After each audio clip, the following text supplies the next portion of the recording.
welcome, officially, welcome to Candlelight Yin. And I have, lit some candles. I've got the little fake LED fireplace action going. So I've created an atmosphere. And if you have an atmosphere at your house, it makes it kind of more fun. So you could light a candle or flip on a crazy flashy Halloween pillow, whatever you got at your house will be great. I'm leaning this way to grab a pillow and a couple of yoga blocks. So Yin Yoga, just for the peeps that might be looking at this later in terms of the video, is a really slow practice. We're going to hang out in poses for a long time. So I like to have some soft things around me to use in case like I've got a knee that hurts a little bit or I need a little support for my shoulder, that sort of jazz. So I have a blanket and a couple more not far away. I have a big kind of pillow, and you can use pillows from your bed, couch cushions, throw pillows, anything you've got that's sort of like a pillow will work. I also have 2 yoga blocks. The way I use yoga blocks in this practice, you can easily use any, like the pillows might work, an extra blanket might work. And then if you don't have yoga blocks, you can use like a Tupperware container. Just put the lid on it and it'll work pretty close to the same. Pretty close to the same way. And there's some that are higher, some that are shorter, so you can just grab a few of those and use those for your practice. Now, we're gonna start with a forward bending pose, and you can either have your legs close together and straight or wide apart and straight. And then the theory is we're gonna fold forward. Now, I say that, but for some of us, forward bending pose is very tricky. If you have herniated discs in your low back or some issues where your low back tends to feel a little bit grouchy about folding forward, and you have nearby either an empty wall that you could prop yourself up onto, or like a couch or a chair, you could instead substitute a legs up the wall or a legs over the couch, over the chair, for the forward bending pose. So you lay on your back, your legs go up at approximately a 90-degree angle at the hip, and then you either like let them rest out on the edges of the piece of furniture that you're using, or you let them rest against a wall. So those would be alternative options. And you can also just start lying down on your back if you're feeling like that would be a good idea. Now, this blanket that I have here is quite robust. So I'm only gonna roll it up about halfway, and then I'm gonna put the rolled edge of that just under my knees, because that makes my knees a little more comfortable. And then I'm gonna move my hips kind of back a little bit. You could sit up on a blanket. Sometimes having your hips elevated kind of lifts you and pushes you forward.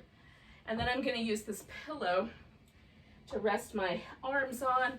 I could make this a higher stack by adding some additional pillows or blocks so that I sit up a little higher. So you're just gonna give yourself whatever you need. Now, if you're naturally fold forward and rest on the floor, you could certainly do that again. But I don't. If I try to get that pushy, where I rest all the way on the floor, which I can get to my elbows without too much trouble, but it feels kind of pushy in my joints. So I want to go just to the edge of sensation. I feel a little stretch in my inner thigh. I feel a little bit of pressure in my hip socket, and I feel a little sensation of kind of opening or spaciousness happening around my back, particularly in my middle to lower back. And so that's enough sensation for me right now. If you want to keep going and do more sensation, then go in a little further. Do a few less props in your way.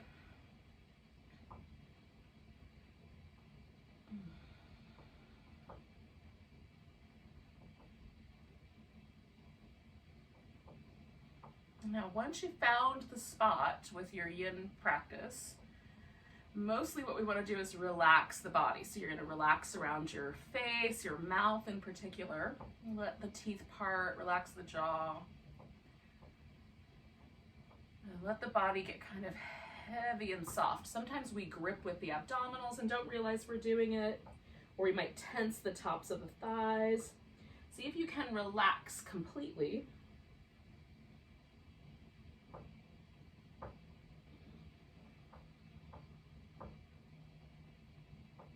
Sometimes you get into a pose and you realize that you made a mistake and you should have chosen a different option, and you are allowed to change your mind.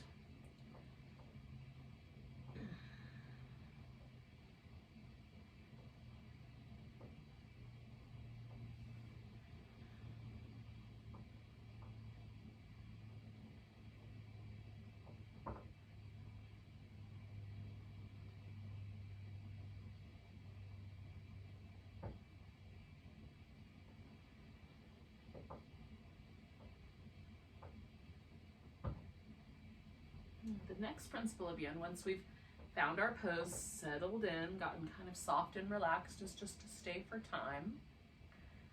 So we're gonna stay for about 2 more minutes.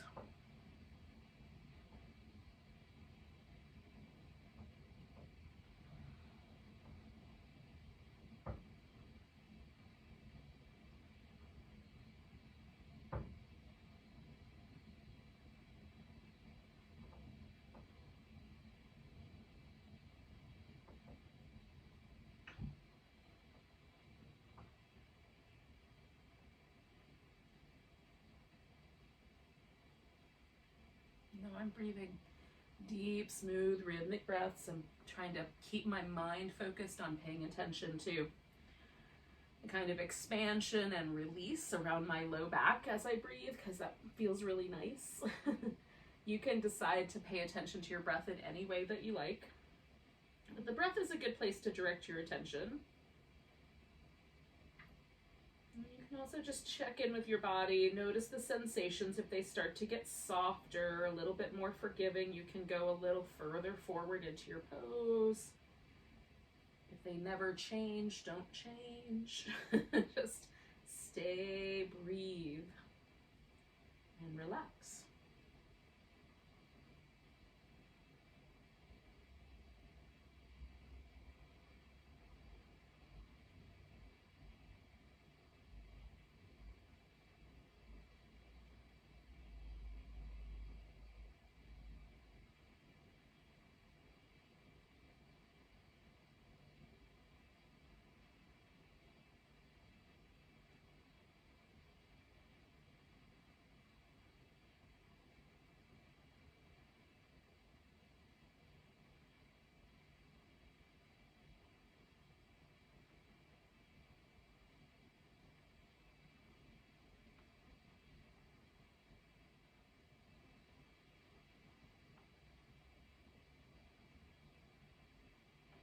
So we're going to take 3 more breaths. And the last principle of Yin Yoga is to come out of the poses slowly.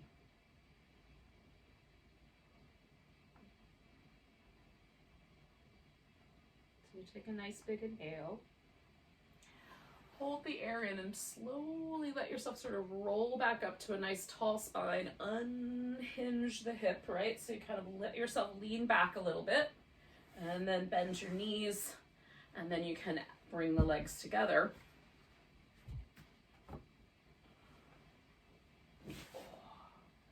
Do a little bit of movement. Now we're going to go from this forward bending shape to a lunge, which has qualities in the lunge that could be a little more like a forward bend or a little more like a back bend, depending on how you choose to do the lunge. So if you like to do more of a back bending style lunge, I would recommend moving your spine around a bit, because it's not going to want to change shapes immediately. So do some cat-cows or some shape like that with your back. If you're going to go for more of a forward bending lunge, then you might decide to kind of go right into the lunge shape. So just pick a leg. I'm going to do my right leg forward first. And before I get far, because I'm going to start this lunge a little bit more upright, I'm just going to move a little bit first. So kind of circulate through my hips a bit. And I'm noticing that kind of sense of, like, that's the place where the back turns into a back bend, and I can feel that moment of sensitivity. So I'm just going to stop just shy of that. And pause right there. So I'm giving myself a little arm rest. And if you want more padding under your back knee, you can do that. This knee can go forward of your toes if you feel like you have a desire for that. It's a great way to stretch like the Achilles tendon area kind of, but I'm not sure if you need to stretch that area, so you can certainly decide on your own. I like to keep my knee over the ankle a little bit more because I'm an older person and it feels like stability in my knee is more important to me in this stage of life. So you will choose for yourself.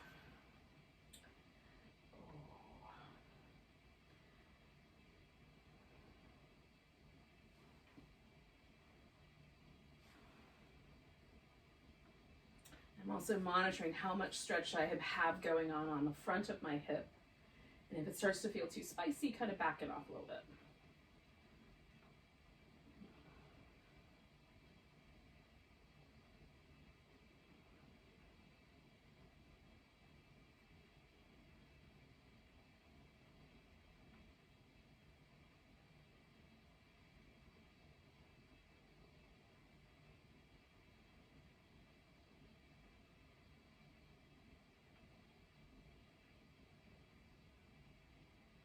So just breathing here and feeling things out.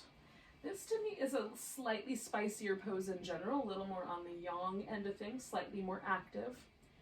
So for the second half of this, which is coming up shortly, I'm going to take myself into a lower version of this.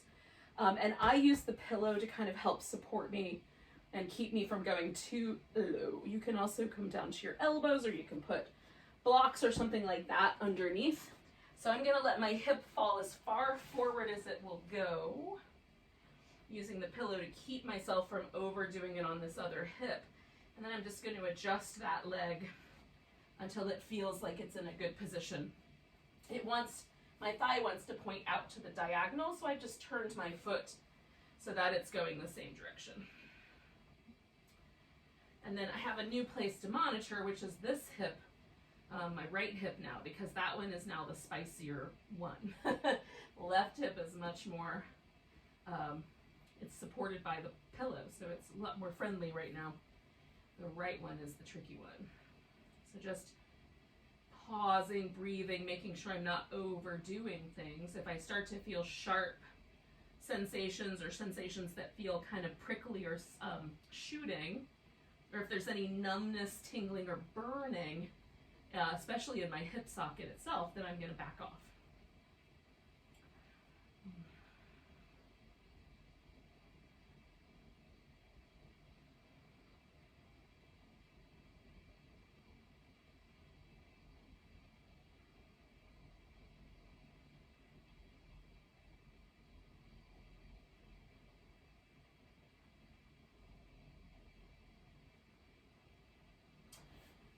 For our last minute, I'm just going to add a little bit of a twist. So I've just taken this shoulder up, resting my right hand on my right thigh. I'm still resting on my left elbow.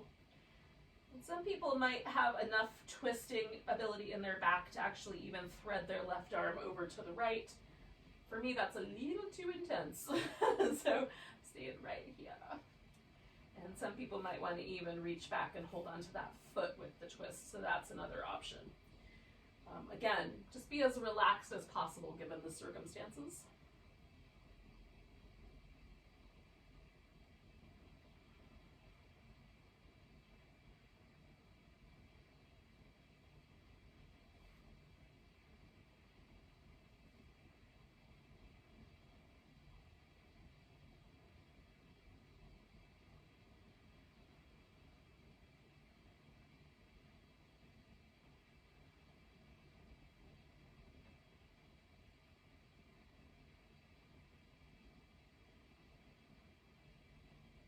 So we're going to do 3 more breaths.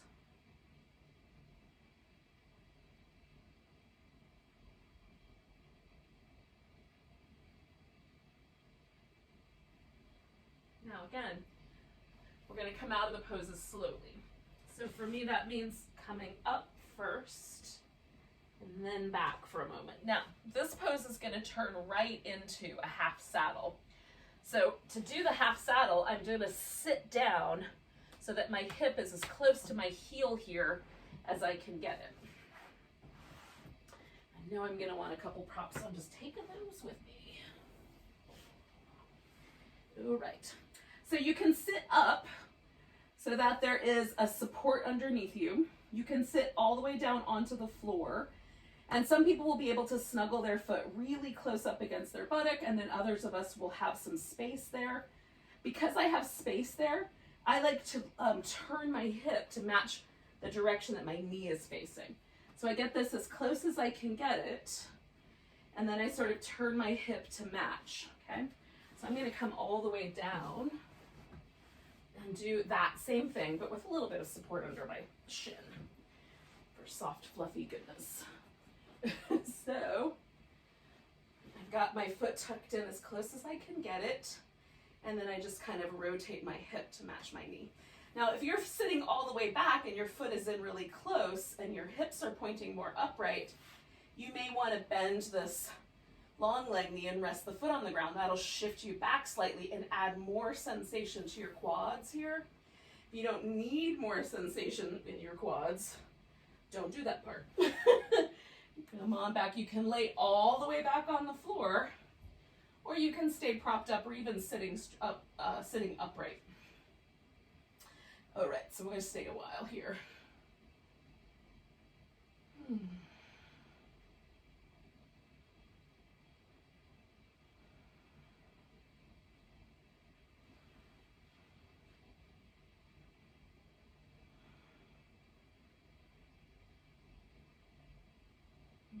For me, the intensity of this pose is right in the center of my thigh on this shape, right? So I'm not feeling any pressure in my knee joint. I'm not feeling any particular pressure in my ankle joint. There's a little mild sensation in the ankle because it's being sort of pressed into the floor. But the vast majority of the sensation for me is right in dead center of this thigh. And that's a good place for the sensation to be. If the sensation feels like it's tearing joints apart, I always back off. If the sensation is on a really big area where there's lots of layers of muscle and layers consequently of fascia that wrap around those muscles, that feels more like a good place to land. And then I just watch that sensation. If it gets too much, I back off, add more props. If it gets better, softer, a little easier, then I might take away some of the props, let myself find a little deeper shape, deeper for me.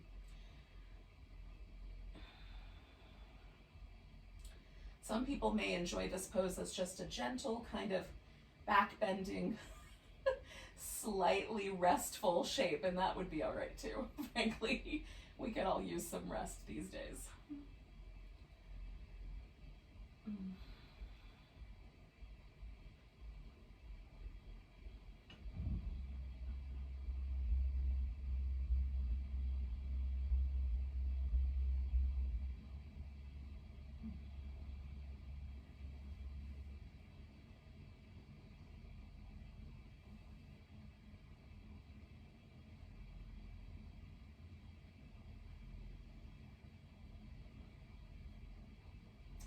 So we've just got a little bit longer here, just about a minute and a half or so. So this is a good point. Like, I like the last minute that I hang out with a pose. It's sort of the point where I often ask myself too, am I still relaxing? Am I still feeling a benefit from this pose? If I'm feeling really, really tense and fidgety, then it's a good idea to come out of the pose at that last minute mark. So if you're in that space where you've been gritting your teeth this whole time, come on out of this pose. Like, roll to your side, unwind your leg, and lay on your back for a little bit, and just to let yourself relax, let your body unwind.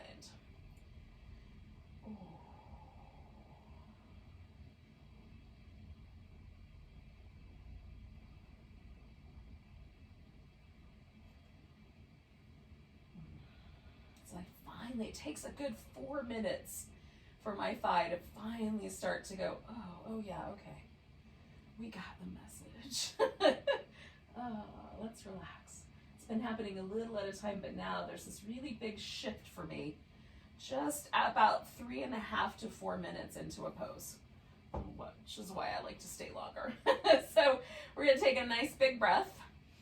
Now I'm gonna squeeze my thighs together and roll all the way over to my right so that I get my left foot off the ground, and then I'm gonna unwind my leg. Some of you may find another way to come out of the pose. Just be careful about putting pressure in your knee joint. So the knee's been under pressure, and even though I really was concentrating on making sure that I kept the sensation in my thigh and not in the joint itself, I don't want to accidentally do something in the getting out of the pose that causes trouble, if you know what I'm saying. So here we are, yogis. Jiggling, moving around a little bit. Now this leg that's been my long leg, my right leg, is still going to be the kind of leg that I'm going to. I'm going into a swan. Now, I'm going to show you a backwards, upside down version of the swan first. And then if you want to, you can do that version, and then I'll get into the regular version. So the upside down version, which I'm a big fan of, I use a pillow under my hips so that the hips are slightly elevated. And what happens when I do that is then the leg, this left leg is going to be my long leg in my swan, that has room to drop down. So I still get the hip flexor release, and then I just bring the right leg up into the swan position. You might know this pose as the pigeon. And then I just make sure that I keep my shin bones lined up so that the knee and the toes face the same direction. Okay, so I'm not twisting at the ankle or twisting at the knee. And that's it. That's the reclining swan. You can use the left leg as a prop and prop the legs up like that. You could rest your foot on the couch or on a wall and prop the legs up like that as well. So there's some modifications. And then let's see if I can get all the way up. And then if you want to do the regular version of the swan, then this leg is going to be bent, and this leg is going to be more or less straight going back, and then we kind of settle in. And I like a blanket under my hip, so I'm going to kind of squeak one in there.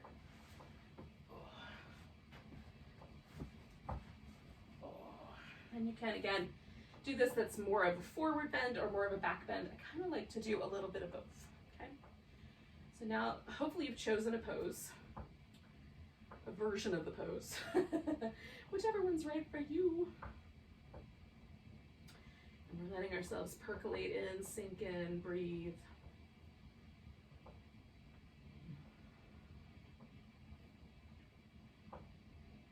Now my foot sticks way up here, but your foot could be way down tucked in against this thigh. There's nothing wrong with that. So wherever your foot lands is okay. So we're kind of approaching that halfway mark, and it's a good time to kind of check in and see if you like the way things have landed, or if you want to add a little bit more support into your world.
Double check that you're taking those nice deep breaths. And again, we're approaching that like last minute mark. So I'm going to use that last minute and whatever extra time there is here, just to sort of prop myself up so it's a little bit more of a back bend. Just change it up a little notch. You can stay with the one you had, the version of the swan, or come out and abandon the pose and lay on your back, because that's what we're going to do after that anyway. So whether you do it now or you do it a minute from now is up to you.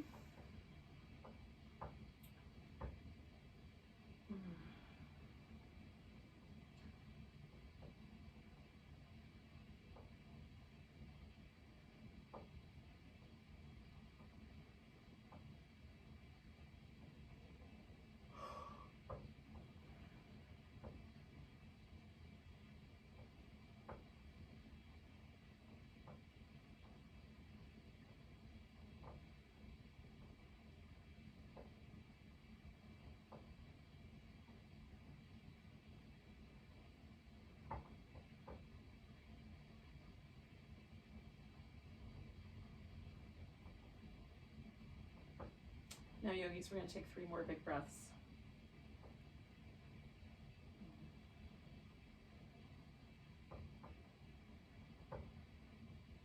Now, with my next exhale, I'm going to lean a little bit to this right hip, and I go back and sideways a little bit so I can get the back leg completely around. And then we're going to lay on our back for a little bit. So we're just going to let ourselves unwind the legs. And I'm going to leave this pillow here because I can throw my legs over it. It's more comfy. But mostly we want to kind of stretch out like a giant starfish. So we're going to do a little starfish pose. So the legs are as wide apart as they feel comfortable going. You know, so the hips aren't being pulled or tugged too much, but just a little wider apart. And then the arms kind of out to the sides. So from the top down, we sort of look like a starfish. And then we'll let ourselves relax.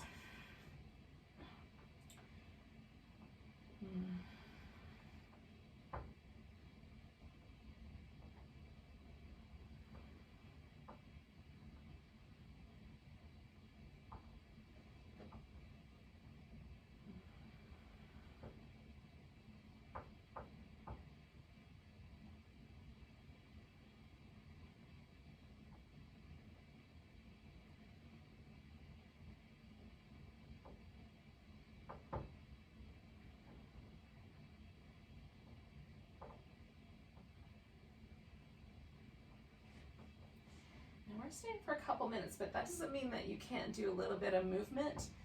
So this pose is a little more forgiving. So if an occasional little jiggle, or you want to do a back massage or anything like that while we're hanging out here for another minute, you can do those things too.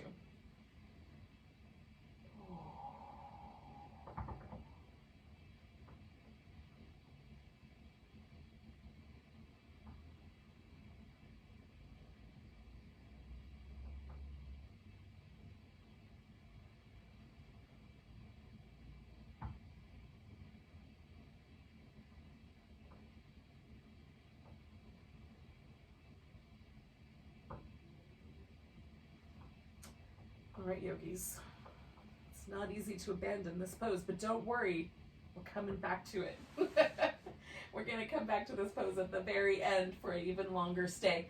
So give yourself a little bit of movement, and when you're ready, we're coming up to do the lunge on the other side. So,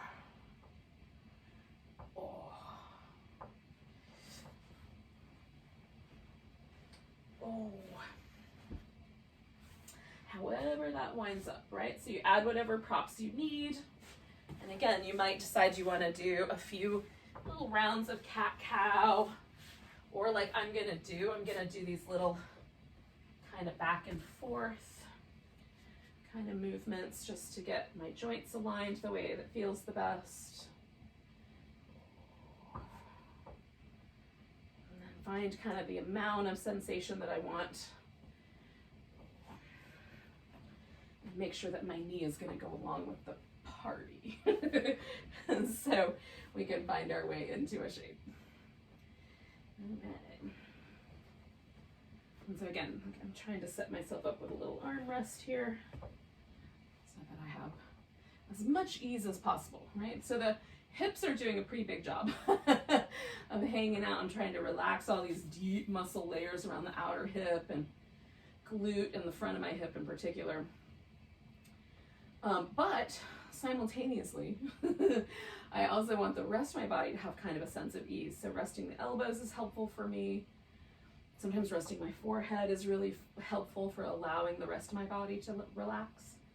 So see what your little space makers are. What little poses or little tricks help you keep yourself in a kind of stable and peaceful, not too vigilant state. How's that?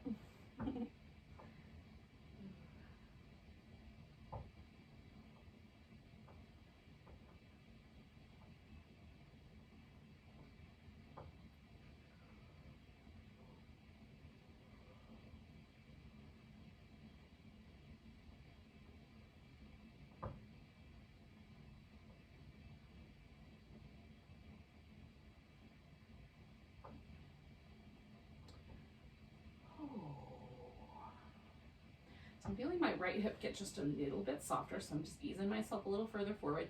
We're not quite to the halfway point yet, but I'm, I got a little tiny bit of permission to go a little further. Again, for me, the halfway point is where I'm going to go down lower to the ground. And you can do any version that you like. You can stay where you are. You could add more of a twist, anything that you think is a yummy idea. If I can use the word yummy as descriptive for a yoga pose. Some people have strong feelings about that. I think they're yummy. So I'm going to do 3 more breaths and then I'm going to lower myself down. Again, I'm going to use my pillow and potentially even a block. This side's a little tighter, so I might add a little extra support here. All right.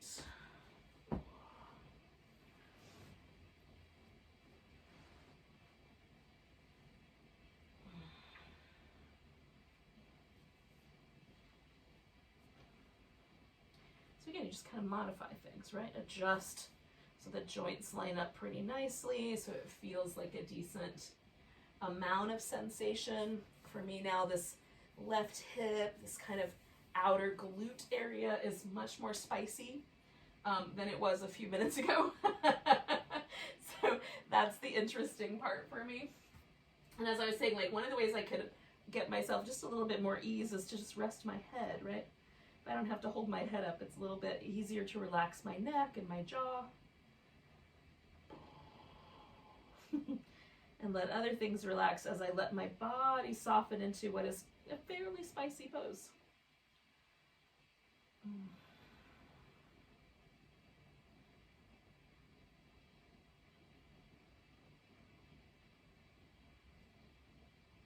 we're in our last minute here. And again, this is that point where you could sort of decide you're gonna take a hike, come out of there, because that's a perfectly legit option. I've added this little bit of a twist, just a mild little twist here, but it feels different enough for me that it's interesting.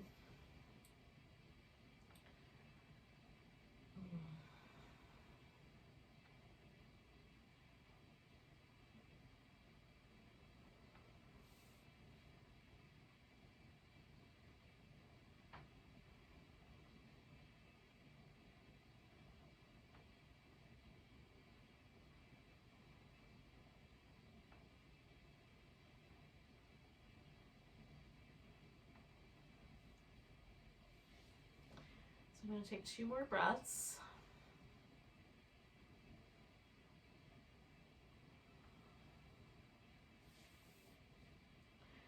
And then I'm going to come back where I came from. And again, this is going to turn into my half saddle. So I'm taking my time, but getting myself all the way back eventually into that half saddle position. And again, this is a nice starting point for me. I like landing on the pillow or on a block so that I have like an opportunity to sort of let this start to shift. And this is one of those areas of my body that generally my hip flexors and the top of my thigh quads are quite tight. Again, I'm a forward bender more than I am a backward bender. So for me, flexing there is way more comfortable than opening here. So taking it in stages, which there's actually a Sanskrit word for that, kramas. So like this little stage and then the next little stage, the next little stage is a good way to approach practice. So I've gotten to a place where now this feels quite soft and relaxed. So the initial gripping is gone. So I'm going to keep going. See if I can get myself into a more reclined position. And again, I'm taking it stage by stage, yogis. A little at a time.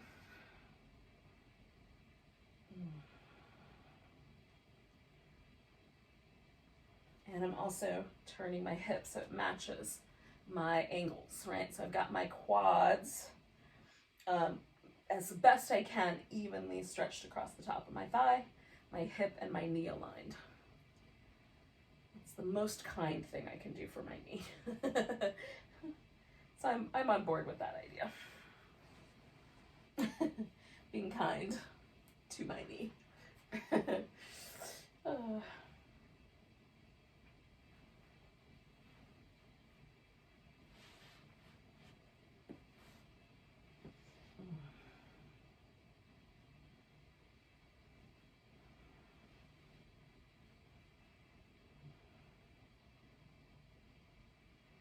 And don't forget the kind of power that your breath has to calm your nervous system, to keep a deep, smooth, rhythmic breath going. We're always doing that while we practice yoga, no matter what style we're doing. You can do a breath that's just a regular, deep, smooth, rhythmic breath. Those are nice. Or if it's in your wheelhouse, something that you do regularly and it's not difficult for you to do, you can do ujjayi breath while you hang out with a pose. So with ujjayi breath, what we're doing is we're sort of constricting the vocal cords a little bit, so that when we breathe, we create a little bit of a vibration at the throat. It feels a little bit like rubbing velvet against your throat. And the sound is a little bit like if you hold a seashell against your ear.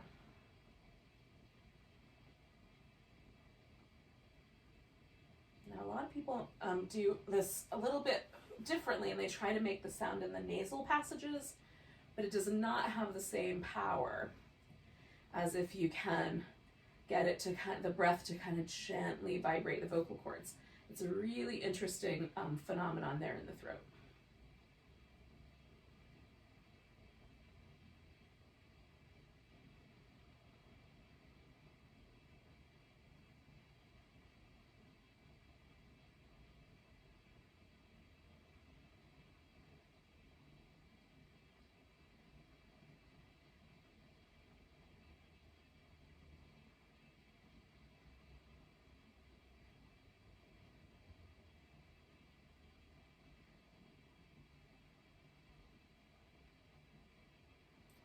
So it's a technique. You have to do it, right? You can't, it's not going to happen naturally for your vocal cords to close up a little bit around your breath.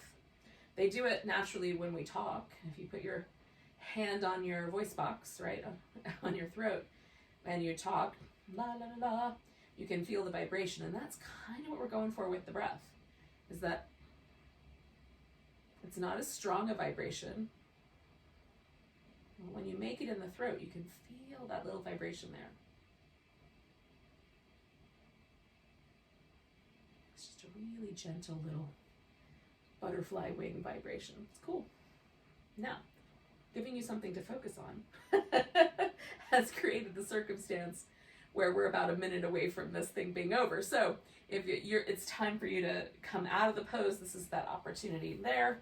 And if you're feeling like, oh, it's finally getting good, stay around a little bit longer. We'll stick around for just shy of another minute.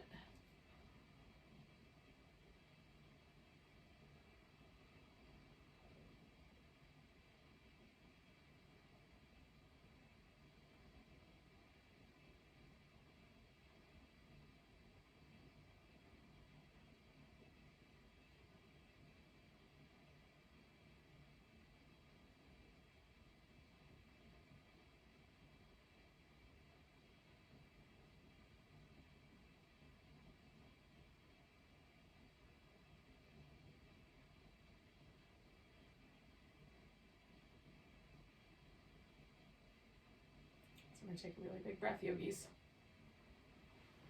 And we're going to maybe squeeze the legs together, roll all the way to the other side, extend the leg that you are letting go with. And then, again, you can decide to move around in whatever way you like. I like to do little ankle circles. I like to have just a little kind of sort of a pendiculative movement, right? When animals stretch, they do this little and shake their whole body. So that's kind of what I'm trying to do, is get just like a little jello jiggle on the top of my thigh, just to release any tension that might be still there. You can't jiggle a muscle that's tense, right? And so that's one of the things that's kind of interesting about pendiculation, and there's a whole set of folks that have been studying it, this notion of rhythmic, quick movement as a way to release tension in the body and jazz like that. There's a whole camp of people who study it and believe in it. And I think it's really interesting. So I'm a fan, but you do not have to shake your body if you don't want to shake it. Now, this left leg is the one that is going into the swan on the second round. So you can do, again, one of the versions of the swan on your back, or the version of the swan where that other leg is bent, and then you've got a leg straight out behind you, or pretty close to straight, if not all the way straight. Right, so maybe there's a little bit of support that you add. So you've got a little softer surface around you. Oh, or a little higher surface. So just set yourself up.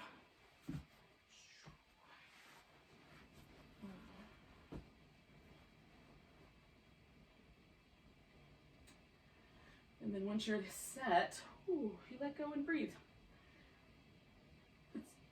And so again, we've talked about two different possibilities for your breath work. You can do like an ujjayi breath. You can do just a simple, deep, rhythmic, smooth breath, which I think I'm a big fan of. I like some of the breath techniques for specific purposes, and I like playing with them. But with yoga poses, I like to keep it simple because there's a lot to pay attention to. And I don't want to take away from some of the awareness of the sensation. So keep it relatively simple. And then pay attention to how your body is responding to the pose. If there's anything, again, that feels kind of tricky or a little bit dangerous, definitely get out. Or adjust your body, add some props, that sort of thing.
So we're about halfway through, give or take a little bit. So again, it's a good time to kind of check in and see if you want to make any changes, or if you're feeling really good in the pose and things are starting to let go, or if you need to add another prop because suddenly you've realized your knee is sore.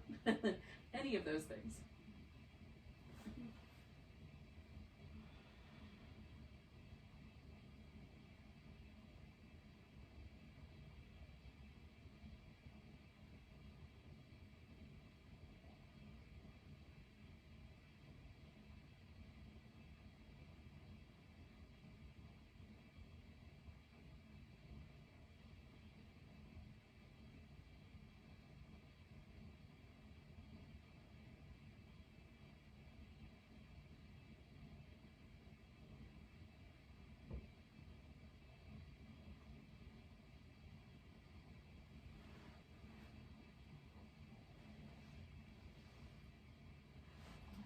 Inside of our last minute, or maybe this is the point where you kind of head out.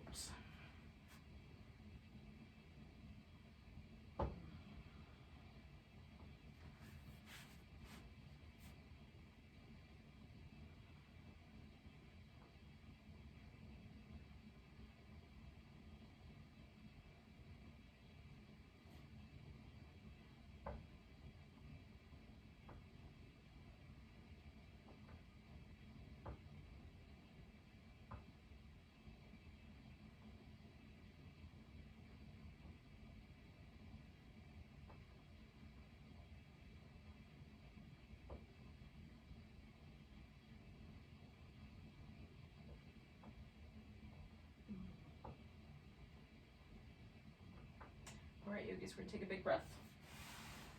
And then we're going to lean into the hip and bring the back leg around. And then unwind everything. And we are going to wind up on our backs, but we have a little bit of poses to do before we stop. But first, we're going to roll down onto our back. Oh.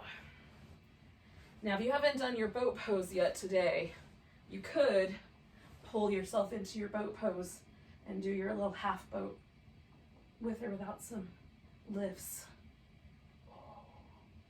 or however long you want to do it. Few seconds, few minutes. See how long you can stand it. And then we'll stretch out again, kind of like a big starfish for a second, and just see how we landed. So the last time we landed here, it felt to me like one of my legs was longer and softer than the other one. And so now I'm just checking in again. Does it feel like I've gotten a release in both hips? And that's nice. And, you know, easy feeling. Does it feel good? Did I do nice things for myself? That sort of jazz. So we're going to do a twist. And I'm going to do this pretty simple. I'm going to do a wrap where one leg kind of goes over the other, and I'm going to use a pillow to help support my legs. You can do a twist where you have a leg all the way out straight if you want to. Hold on to it with one hand. You can even do the cat pulls its tail, where you reach down and grab this bottom foot and hold that in your hand, okay? So you get to decide how you want your twist to go. And this little pillow I'm just going to set beside me so that I can take my legs over. Now, the first thing I always do is I start by just checking out, is there a side that feels slightly more inviting for my twist? And actually, normally I twist to the right first because my left side is almost always more inviting, but I'm going to go the other way this time. So I'm going to go to the left, rest one leg on the pillow and then the other leg just over the top. Just make sure my shoulders are nice and even. I'm going to use part of this blanket as a little bit of a pillow just to make it comfier. Okay. And then that's my twist. I just fiddle with it until it feels like gravity will do most of the work. And then for you, you might have a twist that's a little bit more energizing, a little more on the yang end of the spectrum, but just get as relaxed around that as you can. And again, we're going to stay a while. So this is a little shorter than what we've been doing. We're going to stay for about 3 more minutes.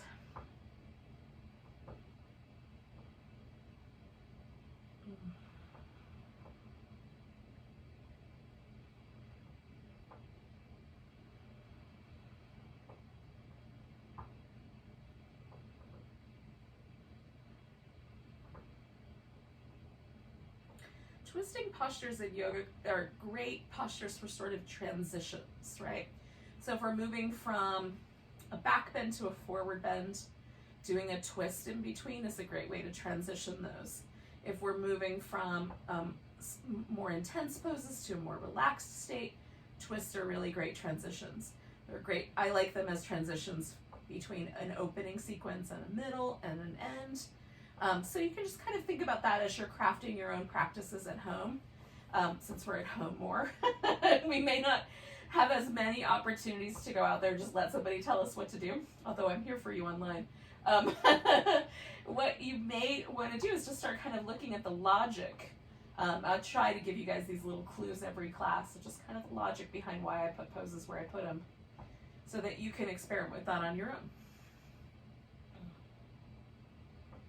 We're going to stay here for about 1 more minute. See, it goes by quick when it's only 3 minutes.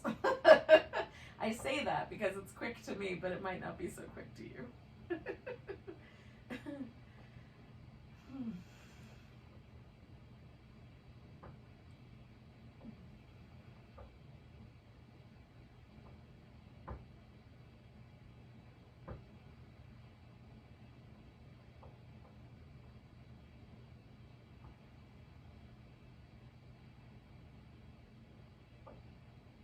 So we're going to take 2 more big breaths where we are.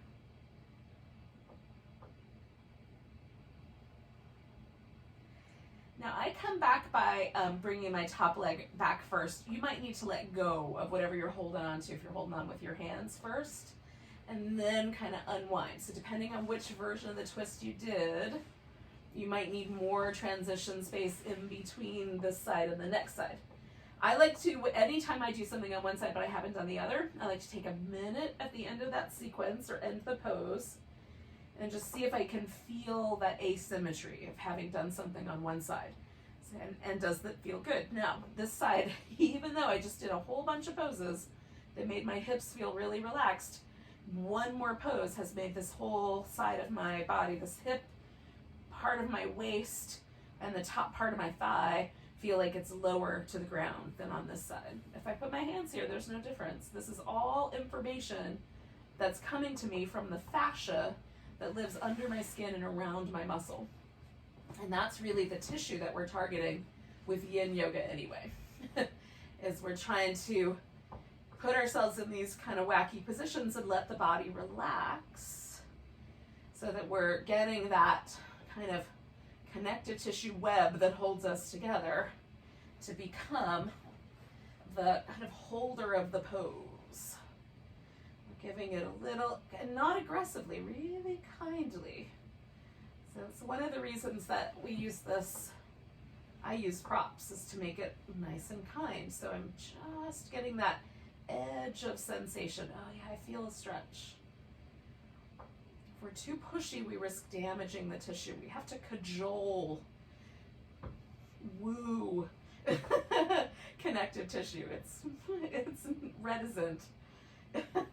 That's why it's called yin yoga, because it's the side of the Tao that is a little bit more tricky to, it doesn't show itself to you. It takes time to understand yin.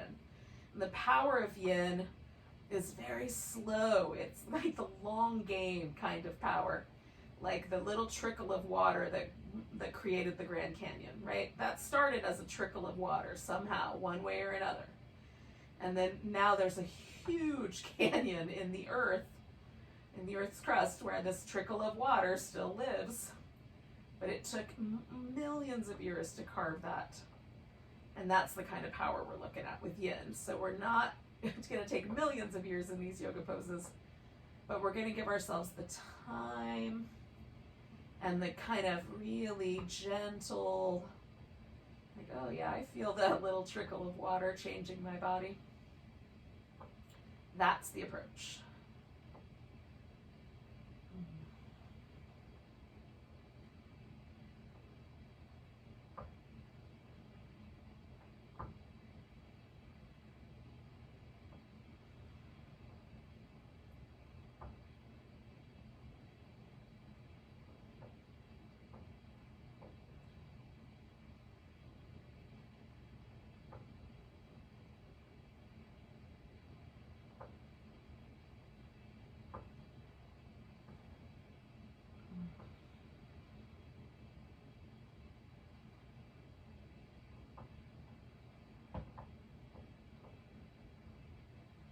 Feeling that sort of gentle tug. We've got about a minute left here. There's a point for me right at that, like, as I approach that 3-minute mark where things just start to shift. It's really clear that there's a difference. And there's some other studies that have been done, particularly in sports medicine in that arena, to try to help professional athletes get better performance. And one of the things that they found is kind of playing with the fascia and trying to get some release, a little less tension, a little less gripping, like for Michael Phelps, so he could get his stroke length a little bit longer, or people could get a little more rotation on their golf ball, that sort of thing. They sort of found that there's a kind of magical thing that happens at 2 minutes, which is what we sort of already figured out with yin as well. So it's interesting how we're coming from different sides of this elephant. But if you don't know the story of the blind man and the elephant, ask me later. But like one of us might have the ear of the elephant, the other might have a leg, and we don't think we have the same animal, but we really do. So that's the idea. So we're going to take a big breath and come on back. But some of the science that's being done on how to release tension from the fascia to get a little bit more movement, a little more smoothness of movement in the body. Is not specifically coming from yoga research, but there's some applicable information. So it's cool, it's interesting. I'm still researching it, yogis, but 15 years of my own anecdotal stories, and then some cool research. It's pretty neat.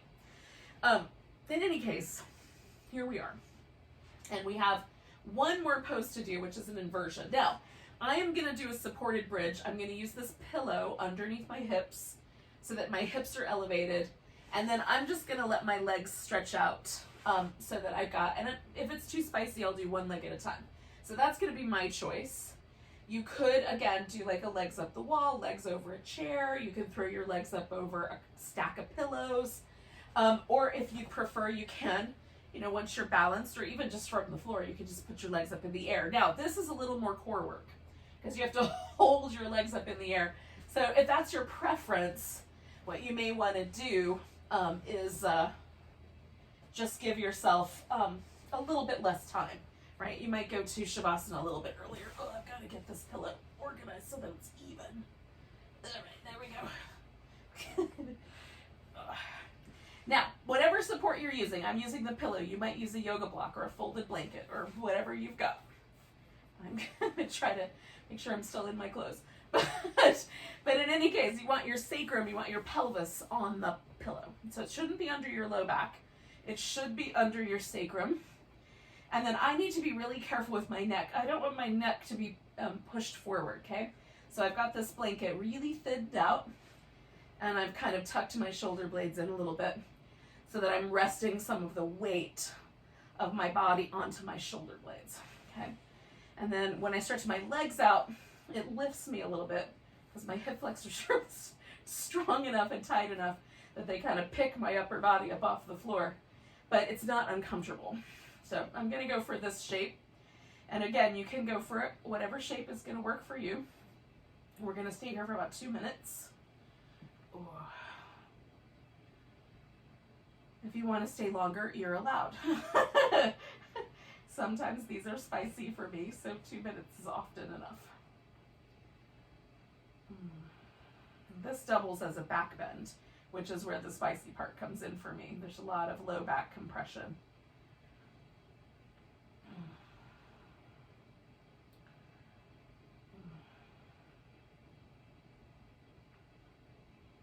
Oh, I forgot to mention, you could do the snail. The snail is a yin pose, and that is where you bring your legs all the way up over your head and you curl your knees in around your ears. So you sort of curl up, and from the side you sort of resemble like a little snail shell. And some people rest their arms up and over their legs, and some people rest their arms down on the floor, or even kind of helping to hold the back. So if you would like to do that version, you can do that pose. It's tricky for the neck, so if you have any neck vertebral injuries or conditions, I don't recommend it. Stick with something more akin to this.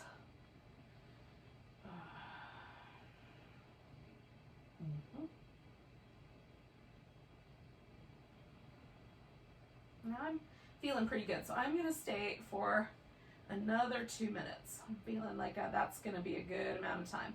But again, you can just stay a little longer or a little less, depending on how it's going for you.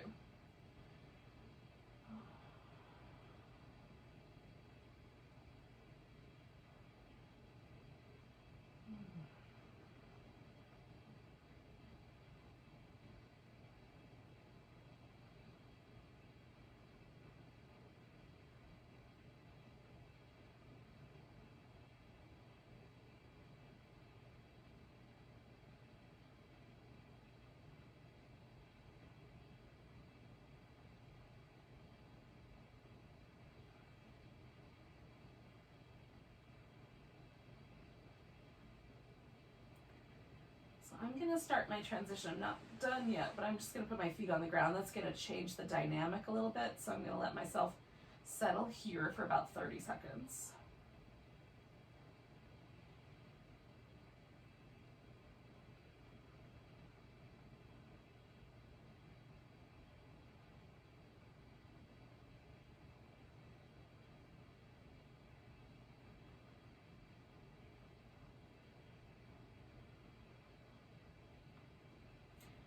And now I'm going to take this pillow out from underneath me. Now, I'm going to go into a butterfly pose, a reclining butterfly.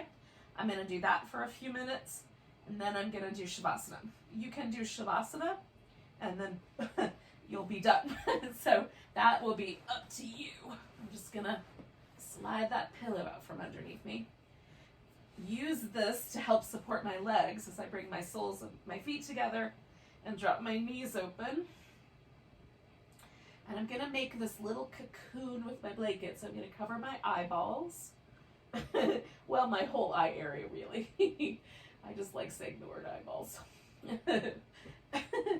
Because I have the sense of humor of a 10-year-old. But in any case, here we are. So I've got my eyes covered. I've got my legs kind of supported in this position. You can do it without any support if that feels good. And then I'm just going to pause here for a few moments, few minutes. And this can be a little spicy in the hip for me, so eventually I'm going to let it get all straightened out, but not right now.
So I'm going to just let my legs stretch out. I'm going to use this blanket now as a cover for my whole body. And so that's going to be my final pose.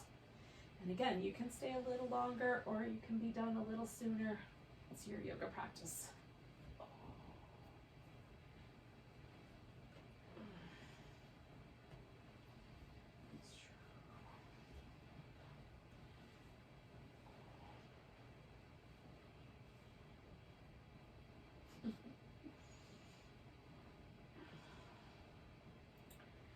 The point of the final pose is really so that there's nothing tugging on the body. So support yourself so that you can relax completely. Shavasana means corpse pose. And we're trying to allow the body to relax that deeply. If we make one tiny switch in the Sanskrit, it can also mean bliss pose, which I think is interestingly clever. So maybe the corpse pose turns into bliss pose as well.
Now, yogis, if you're still here with me, take a moment and don't move yet, but do notice your breath.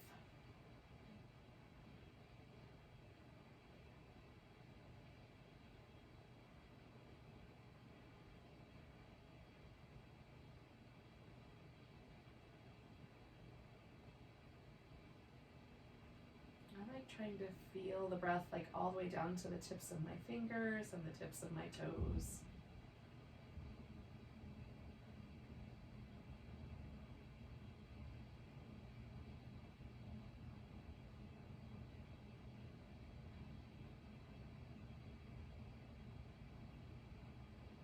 And take a nice big inhale. Let go with a big sigh.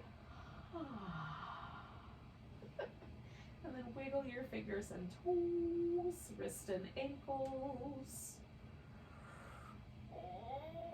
Give yourself a big old stretch. A ball shape. And then when you're ready, you can bring yourself to a seated position.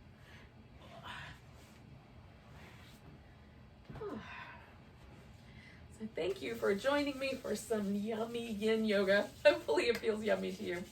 Let's take a big breath together. And a big sigh. Namaste, beautiful souls. Enjoy the rest of your day, evening, however it worked out.